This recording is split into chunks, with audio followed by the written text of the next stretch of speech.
I love the finals. This game is the injection in the arm that modern first-person shooters needed for the past several years. Everything wants to be a battle royale game or an extraction shooter or a carbon copy of some sort of high-profile AAA title, but the finals being developed by Battlefield Bad Company developers doesn't want to do any of that and instead created its own gameplay lane of sorts. Like, no one is doing what the finals is doing, and it's amazing. It is a sports entertainment multi-squad objective-based first-person shooter where the main objective of the game is, in the most simplest terms, capture the flag. You take a box, you move it to another box, you hold the box point as long as you can. When it completes, you score points. If you have the most points at the end of the round, you move on to the next round.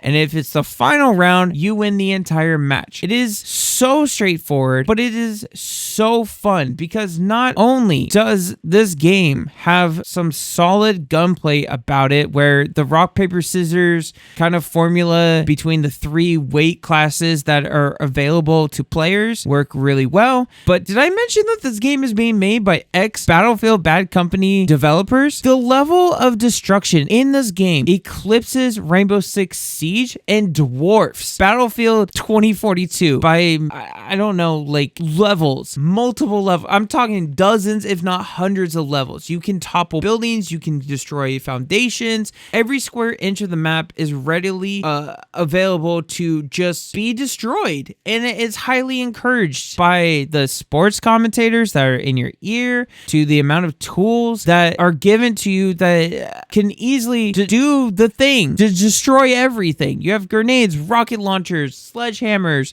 breach charges, etc., etc. Like, the amount of destruction in this game creates so many opportunities to create a better defense system where you destroyed entry and exit points.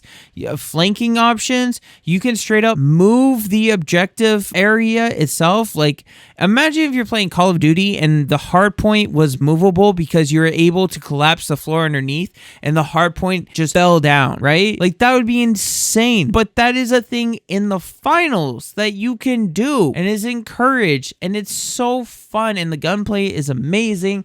And I just can't believe that this game is only in closed beta, because it feels like it's a game that should be in open beta, early access, or even a 1.0 release, and we are still far from the game being out. It is still under a coming soon banner, so who knows that if it's going to come out in 2023 or 2024. I feel like it's going to come out in March 2024. That's my projection date right now, but you know, you can hold me to it or not. It's up to you. But man, like, this game is so fun, and the way that you unlock stuff as well is amazing. Like, the fact that you can just choose what you want to unlock. There's no linear path. So if you want to unlock all the light body type weapons, the submachine guns, the knives, the swords, if you want to get all the utility objects like proximity sensor, the ninja dodge, the cloaking system, you can just select that, get enough experience points into it, and then have all of it to you. There's an entire mastery system so that you can, you know, like, the more that you use it, the more skins and cool stuff that you can slap onto your favorite weapons that you like using and gadgets.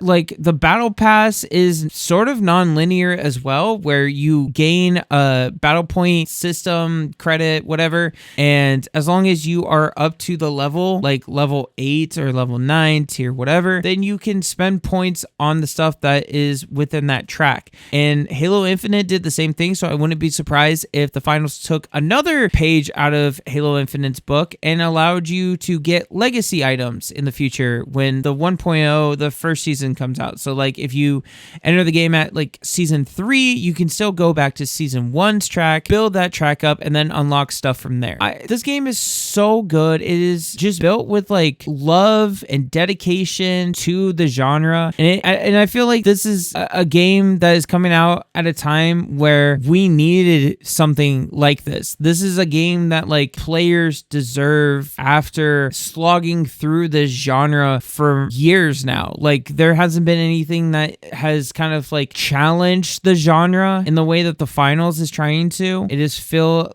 with character, with styling, with just solidarity, and I feel like this is the type of game that can definitely rival the likes of PUBG and Halo, and maybe even like Call of Duty, the multiplayer community it could challenge, but maybe not like Warzone and Apex and Fortnite until they continue this upward trend that they are currently riding. There is already so much in the game, even like from a cosmetic standpoint, that again, like I'm surprised that this game isn't out now. There's a couple of like nitpicky things that I don't like that I would like to have them addressed in the future. The first thing is I would really want to see more of a kind of like a femme representation. The body type, there isn't much in the way of variety. You can create something that is femme presenting for the most part in the game with like makeup and very like pastel colors and like female clothing, but the voice is still like masculine. So if we can have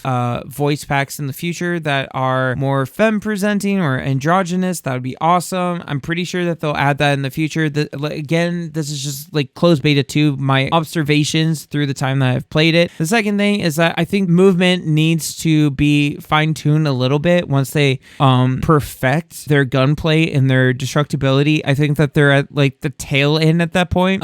So definitely fix the movement. Sliding is janky, vaulting is a pain, and for the love of God, like the grapple hook needs to be adjusted because the rope clips through walls and yeets you over buildings, and then ledges that you shoot onto that you should like auto vault on top of, you don't, and then you fall down 3 floors, and then your grapple hook is on cooldown. So please, for the love of God, just fix the grapple hook, fix the movement options, sliding and stuff. I know that you don't want to make like another Sugar Rush Twitch shooter, but the movement right now is just, it needs a little extra oomph to it. And then finally, for the price point, I think that a free-to-play model is totally fine for a game like this. I feel like you could definitely get away with a $5 price tag or a $10 price tag, which I think would be where they would lean towards between that price range. I think that they would go towards $10.